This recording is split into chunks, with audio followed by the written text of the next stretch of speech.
আসসালামু আলাইকুম viewers, family কিচেনে চলে আসলাম আজকে একটা ছোট মাছের চচ্চড়ি রেসিপি নিয়ে। ফ্যামিলি কিচেন মানে হচ্ছে সহজ এবং সাধারণ রান্না, সবসময় আমি এটা বলে থাকি। আজকে আমি আপনাদের সাথে শেয়ার করব কাচকি মাছের একটা চচ্চড়ি। সেজন্য আমি কড়াইতে তেল দিয়ে দিয়েছি দুটো পেঁয়াজ কুচি এবং একটু লবণ দিয়ে পেঁয়াজটা সামান্য ভেজে নিয়ে তারপর দিয়ে দিয়েছি একদম সামান্য পরিমাণে রসুন বাটা আর কিছু কাঁচামরিচ খালি করে দিয়ে দিয়েছি। তাই একটু তেলের সাথে ভালো মতো নেড়ে চেড়ে ভেজে নিচ্ছি। আমি কাচকি মাছ আলু দিয়ে আমি আজকে চচ্চড়ি করব। তারপরে দিয়ে দিয়েছি এখানে হাফ চামচ লাল মরিচের গুঁড়া। যেহেতু আমি কাঁচামরিচটা একটু বেশি দিয়েছি তাই লাল মরিচটা একটু কম দিয়েছি। আর 1 চামচ হলুদের গুঁড়া, 1 চামচ ধনিয়ার গুঁড়া, 1 চামচ জিরার গুঁড়া। একটু পানি দিয়ে মশলাটা কিছুক্ষণ কষানো হবে। কষানোর পরে তারপরে এখানে দিয়ে দেবো ঝুরি করে রাখা আলু। একদম চিকন করে কেটে রেখেছিলাম আলু, সেই আলুটা প্রথমে দিয়ে দিলাম মশলার মধ্যে।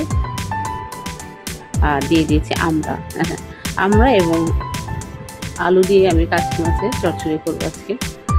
সেই রেসিপিটি আমি আপনাদের সাথে শেয়ার করছি। আমড়াগুলো আমি একটু চিকন করে কেটে নিয়েছি।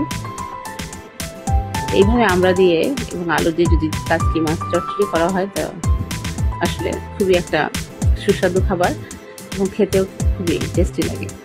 তো এটা ভালো মতো কষানো হয়ে গেলে এরপরে আমি এখানে 1 পোয়ার মতো কাচকি মাছ পরিষ্কার করে বেছে ধুয়ে তারপরে সেটা উপর দিয়ে দিলাম। যেহেতু কাচকি মাছটা ছোট এবং নরম সেজন্য কাচকি মাছ আমি একটু পরে দিয়েছি।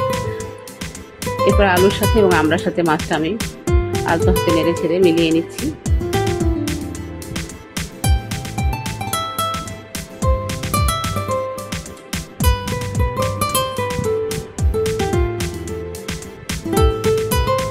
কিছুক্ষণ কষিয়ে নিয়ে আমি সামান্য পরিমাণে পানি দিয়ে দিব। এখানে পানি দিয়ে এরপরে আবার ঢেকে দিব। ঢেকে আমি আরো কিছুক্ষণ রান্না করব।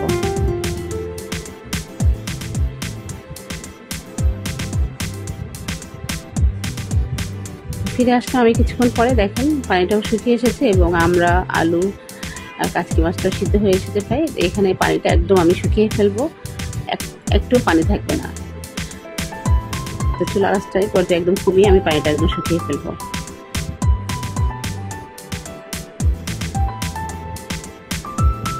তো হয়ে গেল আমার কাচকি মাছের চচ্চড়ি।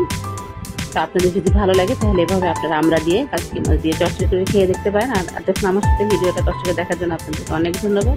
আসসালামু আলাইকুম, ভালো থাকবেন, আল্লাহ।